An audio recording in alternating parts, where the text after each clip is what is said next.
Welcome to our YouTube channel. আজ আমরা আলোচনা করব এখন জেনারেল সায়েন্সের প্র্যাকটিস সেট নাম্বার 2, অর্থাৎ সাধারণ বিজ্ঞানের সেট নাম্বার 1। এটাকে আমরা আলোচনা করেছি। আজকে আমরা তার কন্টিনিউশন অর্থাৎ সেকেন্ড সেট আলোচনা করছি। এই যে সামনে তোমাদের পঞ্চায়েতের পরীক্ষা, তারপরে ডব্লিউবিপিএসসি এর মিসেলেনিয়াস, তারপরে এখন তো রেলের গ্রুপ ডি চলছে। এই সমস্ত এক্সামের জন্য, এছাড়াও অন্যান্য কম্পিটিটিভ এক্সামের জন্য জেনারেল সায়েন্স থেকে যে টাইপের প্রশ্ন আসে সেই রকমই একটা সেট আমরা এখানে রেখেছি। শুধুমাত্র আমরা যে কোশ্চেন আর আনসার আলোচনা করব তা নয়, আমরা আনসার গুলোর এক্সপ্লেনেশনও দেখে নেব, যার ফলে ওই কোশ্চেনটা যদি একটু ঘুরিয়ে দেয় বা আশপাশের কোনো ইনফরমেশন থেকে প্রশ্ন দেয় তাহলেও তোমরা পারবে। চলো শুরু করা যাক। কোশ্চেন নাম্বার 1 কি বলেছে? বলেছে upward force exert by a fluid on an immerse object is, অর্থাৎ তরলে নিমজ্জিত কোনো বস্তুর উপর তরল দ্বারা প্রযুক্ত ঊর্ধ্বমুখী বল হল। অর্থাৎ কোনো একটা কোনো একটা তরলে, এই যে কোনো একটা তরলের উপরে যদি একটা বস্তু থাকে, তাহলে বস্তু ওপর থেকে যে প্রেসারটা দিচ্ছে সেটা হচ্ছে ডব্লু, বা এই ফোর্সটাকে আমরা বলতে পারি এম ইন্টু জি। ঠিক তেমনই নিচ থেকে আপওয়ার্ডের দিকে একটা ফোর্স আছে, যে ফোর্সটাকে বলা হয় কি বলো, বিয়ন্ড ফোর্স। যে ফোর্সটাকে বলা হয় বিয়ন্ড ফোর্স। চলো এর এক্সপ্লেনেশনটা দেখে নেবো একবার। বিয়ন্ড ফোর্স, আনসার ইজ কি বললাম, বিয়ন্ড ফোর্স বা প্লবতা বল। প্লবতা বল কি? কোন একটা বস্তু যদি জলের এখানে উপরে থাকে, ফ্লোট হচ্ছে মানে অর্থাৎ ভেসে আছে, তাহলে সেক্ষেত্রে কি হবে না, বিয়ন্ড ফোর্সটা বেশি হবে ওয়েটের থেকে। কিন্তু যদি কোনো বস্তু ডুবে যায়, সিঙ্ক করে, তাহলে বিয়ন্ড ফোর্সটা অনেক কম হবে, যেটা ওয়েটটা বেশি হবে। তাই কি ব্যাখ্যা কি করেছে, কোনো বস্তুকে তরলে নিমজ্জিত করলে তরল বস্তুর উপর একটা ঊর্ধ্বমুখী বল প্রয়োগ করে, যাকে প্লবতা বলা হয়। আর্কিমিডিসের নীতি অনুযায়ী এই ঊর্ধ্বমুখী বল বস্তুটির দ্বারা অপসারিত তরলের ওজনের সমান। অর্থাৎ কোনো বস্তু যদি এখানে জলে ডুবে গেল ধরো, তাহলে ডুবে যাওয়ার সময় বা বস্তুটা যখন উপরে রাখা হলো, তখন তো কিছু একটা জল সে কি করবে, বাইরে বার করবে, অর্থাৎ অপসারিত করবে জল। যে জলটুকু বার করবে সেটাও ওটার সঙ্গে সমান হবে, ঊর্ধ্বমুখী বলটার সঙ্গে সমান হবে। চলো next question. Which lens is use to correct myopia? Myopia বলতে যেটাকে আমরা বলি যে কি না, নেয়ার সাইটনেস। নেয়ার সাইটনেস মানে অ্যাকচুয়ালি দূরের জিনিস যে দেখা যায় না, সেরকম ডিজিজ। নামটা কিন্তু নেয়ার সাইটনেস। তা নেয়ার সাইটনেস ভেবে কেউ যদি ভাবো যে মায়োপিয়া রোগ হলে কাছের জিনিস দেখা যায় না, এটা ভুল। মায়োপিয়া হলে দূরের জিনিস দেখা যায়। তাই এর জন্য এই যে মায়োপিয়া সংশোধনের জন্য কোন লেন্স ব্যবহার করা হয়, আনসার ইজ কনকেভ লেন্স। এখানে খুব গন্ডগোল হয়, একটু ভালো করে পড়াশোনা করতে হবে যে কনকেভ লেন্স কিন্তু হাইপার মায়োপিয়ার জন্য, হাইপার মায়োপিয়ার কারেকশনের জন্য কনভেক্স লেন্স, আর কনকেভ কিন্তু মায়োপিয়ার জন্য। আর মায়োপিয়া হলে কি হয়, যেটা দূরের জিনিস দেখা যায় না, ফার অবজেক্ট, অর্থাৎ দূরের জিনিস ঠিকঠাক করে দেখা যায় না। আর হাইপার মিওপিয়া হলে কি হয়, নেয়ার অবজেক্ট, নেয়ার অবজেক্ট ঠিকঠাক করে দেখা যায় না, তখন সেটা হাইপার মায়োপিয়া। নেক্সট আর এক্সপ্লেনেশনটা দেখবো। দেখো কি বলেছে, মায়োপিয়া বা ক্ষীণ দৃষ্টির ক্ষেত্রে দূরের বস্তু থেকে আসা আলো রেটিনার সামনে ফোকাস হয়, অর্থাৎ অপতল বা অপসারী লেন্স আলোক রশ্মিকে ঈষৎ প্রসারিত করে রেটিনার উপর সঠিকভাবে প্রতিবিম্ব গঠনে সাহায্য করে। Next, the human air can hear frequency in the range of, অর্থাৎ মানুষের কান কোন কম্পাঙ্ক থেকে কোন কম্পাঙ্ক পর্যন্ত শব্দ শুনতে পায়। তো আমরা জানি যে মানুষ বা হিউম্যান বডি যেটা অডিবল ভয়েস আমরা বলি সেটা কত বলো, 20,000 থেকে 20,000 পর্যন্ত। 20,000 বেশি হলে তাকে আল্ট্রাসনিক ওয়েভ বলে। আর 20,000 এর থেকে যদি 20 হার্জের থেকে কম হয় তাকে তাহলে কি বলা হয়, ইনফ্রাসনিক। তাহলে আল্ট্রাসনিক আর ইনফ্রাসনিক ওয়েভ কি? যেটা 20 হার্জের থেকে কম সেটা ইনফ্রাসনিক, 20,000 হার্জের বেশি আল্ট্রাসনিক। আর এটা কি না, অডিবল। অডিবল অর্থাৎ শ্রবণযোগ্য একটা হার্টজের রেঞ্জ বা কম্পাঙ্ক রেঞ্জ। অনেক সময় জিজ্ঞেস করতে পারে ফ্রিকোয়েন্সির ইউনিট কি, অর্থাৎ কম্পাঙ্কের একক কি, তখন আনসার কিন্তু হবে কি বলো, হার্টজ। এখানে দেখো ব্যাখ্যাটা, সুস্থ মানুষের শ্রাব্যতার সীমা কত বলো, 20 হার্জ থেকে 20,000 হার্জ। 20,000 হার্জ পর্যন্ত। 20 হার্জের নিচের কম্পাঙ্ককে বলে ইনফ্রাসনিক, আর 20,000 হার্জের উপরে হলে তাকে আল্ট্রাসনিক বলা হয়। Next question, which is known who is known as the father of modern chemistry? এরকম তোমাদের জিজ্ঞেস করতে পারে, father of biology, father of physics, father of Indian, মানে father of history, father of Indian history, এরকম অনেক তোমাকে ফাদার জিজ্ঞেস করতে পারে। তা এখানে যে বলছে মডার্ন কেমিস্ট্রির জনক বলা হয় কাকে, বা আধুনিক রসায়নের জনক বলা হয় ল্যাভোইসিয়ারকে। তাহলে ল্যাভোইসিয়া হচ্ছে এই কোশ্চেনের রাইট অ্যান্সার। এক্সপ্লেনেশনটা দেখবো। বলছে ল্যাভোইসিয়াকে আধুনিক রসায়নের জনক বলা হয়। তিনি ভরের নিত্যত্ব সূত্র প্রতিষ্ঠা করে দহনে অক্সিজেনের ভূমিকা প্রমাণ করেন এবং রাসায়নিক নামকরণের আধুনিক নিয়ম তিনি গড়ে তুলেছিলেন। The lightest chemical element in the periodic table. পুরো পিরিয়ডিক টেবিলে আমরা যে জানি যে 100+ এলিমেন্ট আছে, ন্যাচারাল আর আর্টিফিশিয়াল মিলে। ন্যাচারাল তো 92, অর্থাৎ প্রাকৃতিক মৌল হচ্ছে কতগুলো বলো, 92। প্রাকৃতিক মৌল মানে ন্যাচারাল এলিমেন্ট যেটা সেটা কত, 92। ন্যাচারাল এলিমেন্ট, ন্যাচারাল এলিমেন্ট আছে 92 প্রাকৃতিক মৌল। কিন্তু এমনি আর্টিফিশিয়াল আর ন্যাচারাল মিলে 100+। তা বলছে এই 100+ এলিমেন্টের মধ্যে কোনটা লাইটেস্ট এবং কেমিক্যাল এলিমেন্ট? তাহলে কি হবে না, লিথিয়াম অবশ্য জলের থেকে হালকা ধাতু, কিন্তু সব থেকে হালকা যদি বলা হয় তাহলে কিন্তু হাইড্রোজেন হবে। Hydrogen is the lightest gas.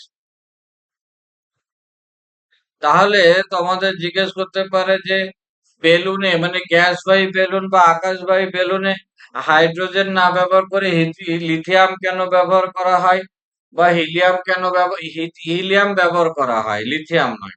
হাইড্রোজেনের পরিবর্তে হিলিয়াম ব্যবহার করা হয়, তার কারণ হাইড্রোজেন কি বলো, দাহ্য গ্যাস। হাইড্রোজেন হলো দাহ্য গ্যাস, কিন্তু হিলিয়াম কি বলো না, নিষ্ক্রিয় গ্যাস। হিলিয়াম কি নিষ্ক্রিয় গ্যাস, সেই কারণে হিলিয়ামকে ব্যবহার করা হয় আকাশবাহী বেলুনে। এক্সপ্লেনেশনটা দেখবো। হাইড্রোজেন যার পারমাণবিক সংখ্যা 1, যার চিহ্ন আমরা বলছি কত, এইচ, হলো কি, হাইড্রোজেন হলো সমগ্র পর্যায় সারণী সবচেয়ে হালকা মৌল। এর পারমাণবিক ভর অনেক কম, 1.008 AeM। লিথিয়াম সবচেয়ে হালকা কঠিন ধাতু। ধাতু যদি বলে তাহলে কিন্তু লিথিয়াম, কিন্তু এখানে কি বলেছে, মৌল বলেছে। হাইড্রোজেন হলো অধাতু। Isotope of an element have the same number of, অর্থাৎ কোন মৌলের আইসোটোপ গুলোতে কিসের সংখ্যা সমান থাকে? বলছে কোন মৌলের আইসোটোপ, অর্থাৎ একটা মৌলের যদি দেখা যাচ্ছে এ নামক মৌলের দুটো আইসোটোপ, তাহলে দুটো যদি আইসোটোপ থাকে তাহলে তার কি সমান হবে না, তার প্রোটন সংখ্যা সবসময় সমান হবে। তো অর্থাৎ যার পরমাণুর সংখ্যা, যার পরমাণুতে প্রোটন সংখ্যা সমান হয় কিন্তু নিউট্রন সংখ্যা আলাদা, নিউট্রন সংখ্যা আলাদা হওয়ার জন্য ভর সংখ্যা আলাদা, কিন্তু প্রোটন সংখ্যা একই। প্রোটন সংখ্যা একই মানে ইলেকট্রন সংখ্যাও একই। অর্থাৎ এখানে প্রোটন আর ইলেকট্রন যদি কোনো একটা থাকে সেটা অপশনের উত্তর হবে। অর্থাৎ এখানে কি আছে বলো, প্রোটন। অর্থাৎ প্রোটন সংখ্যা যদি একই হয় তাহলে সেটা আইসোটোপ হয় একে অপরের। একই মৌলের বিভিন্ন পরমাণু যাদের প্রোটন সংখ্যা বা পারমাণবিক সংখ্যা সমান কিন্তু নিউট্রন সংখ্যা ভিন্ন হওয়ার কারণে ভর সংখ্যা ভিন্ন হয়, তাদেরকে একে অপরের আইসোটোপ বলা হয়। তাহলে আইসোটোপ কাকে বলবো? যে প্রোটন সংখ্যা একই কিন্তু নিউট্রন সংখ্যা ভিন্ন। চলো next question. What is the pH value of pure water at 25 degree centigrade? তাহলে পিওর ওয়াটার বা বিশুদ্ধ জলের পিএইচ এর ভ্যালু কত? বিশুদ্ধ জলের পিএইচ 7 এর আশেপাশে। তবে যদি 25 ডিগ্রি উষ্ণতায় বলে তাহলে অবশ্য .7, অর্থাৎ 7 হচ্ছে আনসার। এক্সপ্লেনেশনটা একবার দেখব।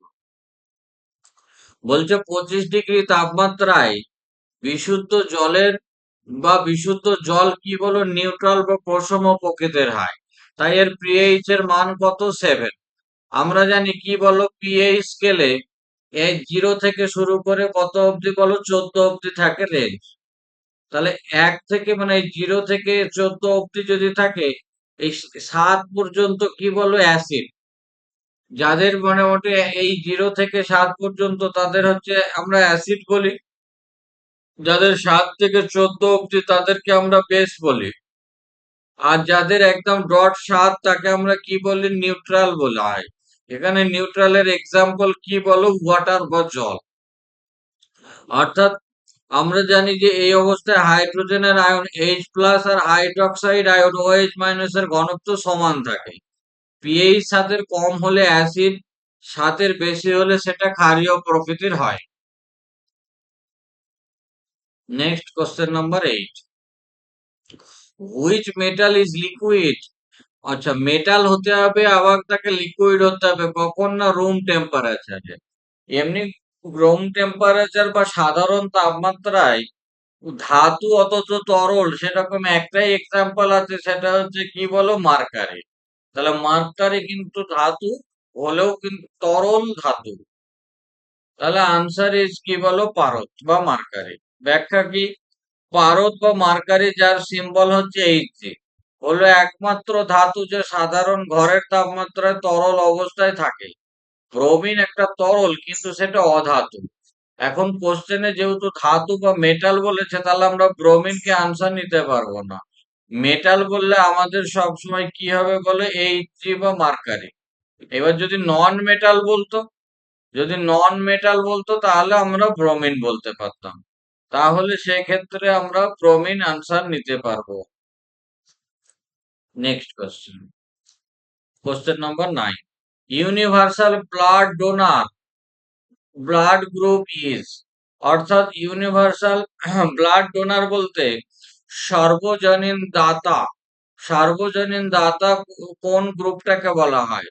আমাদের একটা হয় কি না, ইউনিভার্সাল ব্লাড ডোনার, আর একটা হচ্ছে ইউনিভার্সাল ব্লাড অ্যাকসেপ্টার। তাহলে ইউনিভার্সাল ব্লাড অ্যাকসেপ্টার কি? AB। আর ইউনিভার্সাল ব্লাড ডোনার কি? ও নেগেটিভ। এর রাইট আনসার কিন্তু ও negative.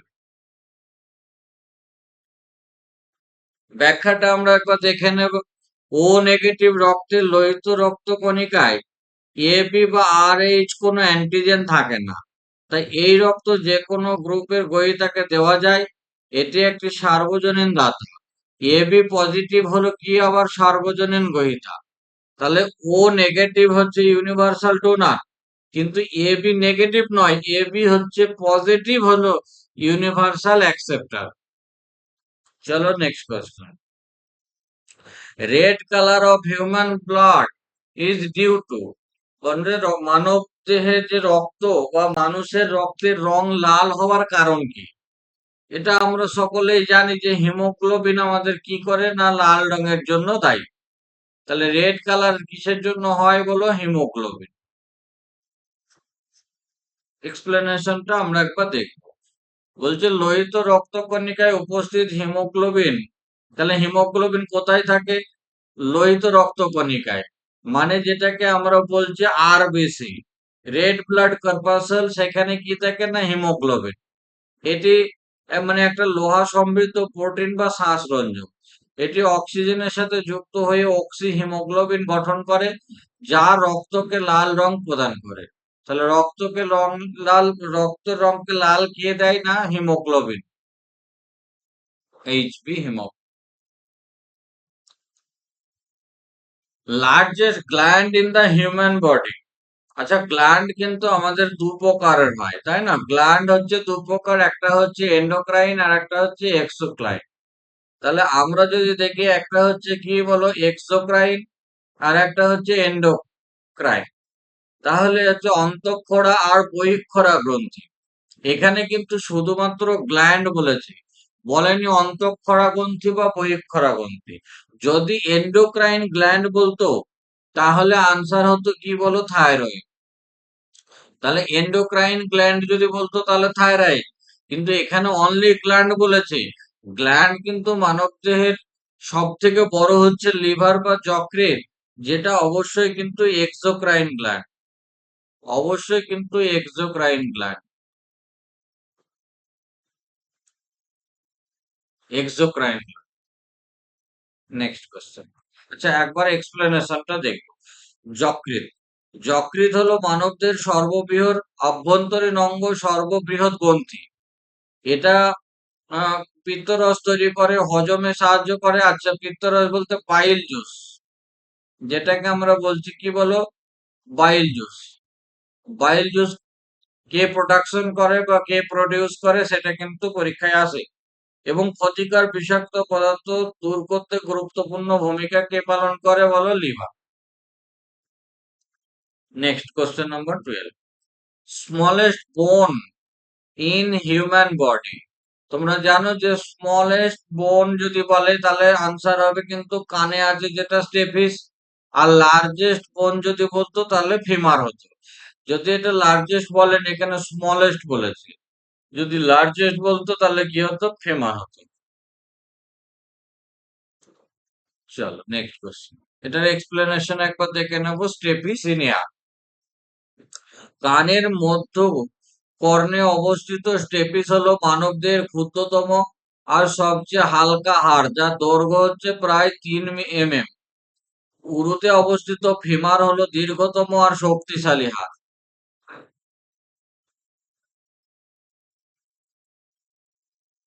Vector for dengue fever, vector for dengue fever transmission is, অর্থাৎ ডেঙ্গু ফিভার এর মধ্যে কে ছড়ায়? ডেঙ্গু জ্বর ছড়ানোর বাহক পতঙ্গ কোনটি? মনে রাখবে, ডেঙ্গু অর্থাৎ ডেঙ্গু কি না টি দিয়ে শুরু, এরকম উচ্চারণ দেখো কোনটা টি উচ্চারণ হচ্ছে? এডিস। তাহলে এডিস মশা হচ্ছে কি করে বলো? ডেঙ্গু ছড়ায়। তাহলে আনসার ইজ এডিস মসকিটো। এক্সপ্লেনেশনটা দেখবো। ডেঙ্গু ভাইরাস মূলত স্ত্রী এডিস মশার কামড়ের মাধ্যমে ছড়ায়। অ্যানোফিলিস মশা কি করে? ম্যালেরিয়া রোগ ছড়ায়। কিউলেক্স মশা কি করে? ফাইলেরিয়া রোগ বা গোঁদ রোগ ছড়ায়। তাহলে আমাকে মনে রাখতে হবে কিন্তু অ্যানোফিলিস মশা ম্যালেরিয়া, কিউলেক্স মশা কিন্তু ফাইলেরিয়া, আর এডিস মশা হচ্ছে কি বলো? না ডেঙ্গু। তিনটে আলাদা আলাদা মশা। Blood clotting element essential in human body, অর্থাৎ রক্ত তঞ্চন বা মানবদেহে রক্ত জমাট বাঁধার জন্য অপরিহার্য উপাদান কোনটা? তাহলে মানবদেহে রক্ত জমাট বাঁধার জন্য অপরিহার্য উপাদান হচ্ছে ভিটামিন কে এবং ক্যালসিয়াম। এখন আয়রনের কাজ কি তোমরা জানো? ভিটামিন সি, ভিটামিন সি কি করে? রোগ প্রতিরোধ ক্ষমতা বাড়ায়। ভিটামিন ই হচ্ছে ডেড সেলকে রিমুভ করে, ডেড সেলকে রিমুভ করে ভিটামিন ই কে, যে কারণে অনেক সময় কি না বিউটি ভিটামিন বলা হয়, বিউটি ভিটামিন বলা হয়। চলো কোশ্চেন নম্বর 15। আচ্ছা, 15 এর আগে 14 এর এক্সপ্লেনেশন। ভিটামিন কে যকৃতে প্রন্থনিউ সহ বিভিন্ন রক্ত তঞ্চনকারী উপাদান সংশ্লেষে অপরিহার্য, এবং ক্যালসিয়াম আয়ন Ca++ রক্ত জমাট বাঁধা ধারাবাহিক রাসায়নিক প্রক্রিয়ায় গুরুত্বপূর্ণ ভূমিকা পালন করে। চলো পরবর্তী question. Acid rain is primarily caused by air pollution of, অর্থাৎ অ্যাসিড বৃষ্টি প্রধানত কোন বায়ু দূষকগুলোর কারণে ঘটে? অ্যাসিড বৃষ্টি কোন বায়ু দূষকগুলোর কারণে ঘটে? এর আনসার সালফার ডাই অক্সাইড এবং nitrogen die oxide. Sulphur die oxide এবং নাইট্রোজেন ডাই অক্সাইড। বলছে কলকারখানা ও যানবাহনের ধোঁয়া থেকে নিঃসৃত sulphur die oxide, nitrous oxide বায়ুমণ্ডলে জলীয় বাষ্পের সাথে বিক্রিয়া করে সালফিউরিক অ্যাসিড ও নাইট্রিক অ্যাসিড তৈরি করে, যা বৃষ্টির সাথে ঝরে পড়ে অ্যাসিড বৃষ্টি ঘটায়। Next question. LPG cylinder gas leak are detected by adding, অর্থাৎ যে আমাদের যে গ্যাসের সিলিন্ডার থাকে সেটা যে লিক হয়েছে কি হয়নি সেটা আমরা বুঝবো কি করে? যেহেতু এর কোনো রং নেই, এটা দেখাও যায় না গ্যাসিয়াস ফর্মে, তাহলে কি করে বুঝবো? তাহলে একটা স্মেল দিয়ে বুঝবো। তাহলে স্মেলটা কার? গ্যাস যখন লিক হয় তখন যে স্মেলটা বেরোয় সেটা হচ্ছে ইথাইল মার্কাপটেন। তাহলে এর আনসার কি হবে বলো? মিথাইল মার্কাপটেন। তাহলে রান্নার যে এলপিজি গ্যাস মূলত গন্ধহীন, তাই সিলিন্ডার থেকে দুর্ঘটনাবশত গ্যাস লিক হলে তা গন্ধ শুকে সহজে শনাক্ত করার জন্য এতে তীব্র ঝাঁঝালো গন্ধযুক্ত ইথাইল মার্কাপটেন উপাদানটা মেশানো হয়। তাহলে যেটা মেশানো হয় সেটা কি বলো? ইথাইল মার্কাপটেন। চলো next question. Gas responsible for depletion of ozone layer in stratosphere, অর্থাৎ ওজোন, আমাদের স্ট্র্যাটোস্ফিয়ারে যে ওজোন লেয়ার থাকে, তো সেই ওজোন লেয়ারকে ডিপ্লেশন করার জন্য কোন গ্যাস দায়ী? তো আনসার ইজ ক্লোরোফ্লোরোকার্বন বা সিএফসি। আচ্ছা, এই ওজোন লেয়ার যে মাপা হয় যে ইউনিটে, এই ওজোন লেয়ারের যে ইউনিট, ওজোন লেয়ার মেজারমেন্ট করার জন্য যে ইউনিটটা মাপা হয়, ওজোন লেয়ার যে ইউনিটে মেজারমেন্ট করা হয় তাকে কি বলে? তাকে বলা হয় ডবসন। তাহলে এটাও কিন্তু একটা ইম্পর্টেন্ট প্রশ্ন, যে ডবসন ইউনিটে ওজোন লেয়ার কি করা হয়? পরিমাপ করা হয়। তাহলে ক্লোরোফ্লোরোকার্বন ওজোন লেয়ারকে কি করে না ক্ষয়ের জন্য দায়ী। ওজোন লেয়ার ক্ষয় হলে কি হবে? এই ওজোন স্তর আমাদের আল্ট্রাভায়োলেট রশ্মি বা ইউভি রেজ থেকে প্রোটেকশন দেয়। এখন ইউভি রেজ ক রকমের আছে? ইউভি এ আছে, ইউভি বি এবং ইউভি সি, 3 রকমের ইউভি রেজ আছে। তার মধ্যে মোটামুটি যেটা ডেঞ্জারাস সেইখান থেকে আমাদের প্রোটেকশন করে এই ওজোন লেয়ার, সব কিন্তু ডেঞ্জারাস নয়।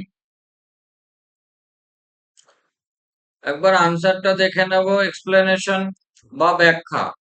কি বলেছে বলো? ক্লোরোফ্লোরোকার্বন গ্যাস বায়ুমণ্ডলের স্ট্র্যাটোস্ফিয়ারে পৌঁছে অতিবেগুনি রশ্মির প্রভাবে ভেঙে সক্রিয় ক্লোরিন পরমাণু তৈরি করে। এই ক্লোরিন ওজোন অণুকে ধ্বংস করে ওজোন স্তরকে পাতলা বা ক্ষয় করে দেয়। Next question. What is the unit of Luminous intensity, অর্থাৎ দীপ্তি প্রাবল্য যাকে বলা হয়, এই দীপ্তি প্রাবল্য বা লুমিনিয়াস ইন্টেন্সিটির একক কি? তার আনসার ইজ ক্যান্ডেলা। ক্যান্ডেলা। অর্থাৎ এই কোশ্চেনের রাইট আনসার অপশন বি। এক্সপ্লেনেশনটা আমরা একবার দেখব। আন্তর্জাতিক এসআই পদ্ধতি, তাহলে আন্তর্জাতিক এসআই পদ্ধতিতে দীপ্তি প্রাবল্যের মূল একক হলো ক্যান্ডেলা। ক্যান্ডেলাকে শর্ট ফর্মে কি না সিডি লেখা যায়। এটি একটি নির্দিষ্ট দিকে আলোক উৎসের আলোর তীব্রতা পরিমাপ করে। Next question. Enzyme is human saliva that break down starch, তাহলে এটার আনসার মানুষের লালারসে অবস্থিত কোন এনজাইম বা উৎসেচক কি করে? না শ্বেতসার বা স্টার্চকে কি করে না শ্বেতসার বা স্টার্চ পরিপাক করে। তাহলে এর আনসার কি হবে বলো? স্যালিভারি অ্যামাইলেজ বা লালাগ্রন্থির অ্যামাইলেজ বা যাকে আমরা বলি কি মানে টায়ালিন। তাহলে একবার এক্সপ্লেনেশনটা দেখে নেব। মানুষের লালাগ্রন্থি থেকে নিঃসৃত লালা ভায়া অ্যামাইলেজ বা টায়ালিন মুখে খাদ্য গ্রহণের পরই জটিল শ্বেতসার বা স্টার্চকে ভেঙে মল্টজে রূপান্তর করে শর্করা পরিমাপ শুরু করে। চলো next question. This is the last question. Tissue responsible for food transport in the plant. তাহলে কোন টিস্যু উদ্ভিদের খাদ্য পরিবহনের জন্য দায়ী? Answer is phloem. এক্সপ্লেনেশনটা আমরা একবার দেখে নেব। ফ্লোয়েম বলছে ফ্লোয়েম সংবহন কলার পাতায় প্রস্তুতকৃত শর্করা জাতীয় খাদ্যকে সমগ্র উদ্ভিদে পরিবহন করে। এটাকে মনে রাখা দরকার। জাইলেম কলা মূল দ্বারা শোষিত জল জয়লেম আর জয়ের জল এটা মনে রাখার জন্য হেল্প করবে। জাইলেম কি করে? জল ও খনিজ লবণকে পাতায় পৌঁছে দেয়। আর ফ্লোয়েম আর ফুড একটা ইংরেজিতে ফ্লোয়েম এবং ফুড এফ এফ এভাবে মনে রাখতে পারো। Thank you for watching my video.